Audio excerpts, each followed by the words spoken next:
10 by 16 ಇಂಚಿನ ಒಂದು ಬಟ್ಟೆಯನ್ನು ತಗೊಂಡಿದ್ದೀನಿ. ಹಾಗೆ ಅದೇ ಅಳತೆಯಲ್ಲಿ ನಾನು ರೈಸ್ ಬ್ಯಾಗನ್ನು ಕೂಡ ಕಟ್ ಮಾಡ್ಕೊಂಡಿದ್ದೀನಿ. ಹಾಗೆ ಅಡಿಗಡೆಗೆ ಒಂದು ಲೈನಿಂಗ್ ಬಟ್ಟೆಯನ್ನು ತಗೊಂಡು ಮೂರನ್ನು ಸೇರಿಸಿ ಕ್ವಿಲ್ಟ್ ಮಾಡಿ ಸಿಂಗಲ್ ಪೀಸ್ ಮಾಡಿಕೊಂಡೆ.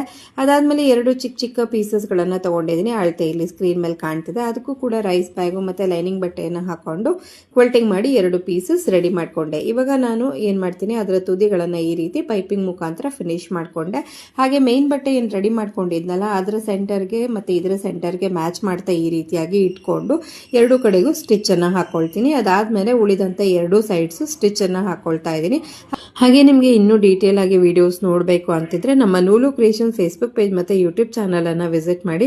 ಅಲ್ಲಿ ಡೀಟೇಲ್ ಆಗಿ ಇಂಥ ಹಲವಾರು ವಿಡಿಯೋಸ್ಗಳು ನಿಮಗೆ ಸಿಗ್ತಾ ಹೋಗುತ್ತೆ. ಇವಾಗ ನೋಡಿ, ಉಳಿದಂಥ 2 ಸೈಡು ಪೈಪಿಂಗಿಂದ ಫಿನಿಶ್ ಮಾಡ್ಕೊಂಡಿದ್ದ ನಂತರ ಇದಕ್ಕೆ ನಾನು ಜಿಪ್ಪನ್ನು ಅಟ್ಯಾಚ್ ಮಾಡ್ಕೊಂಡಿದ್ದೀನಿ.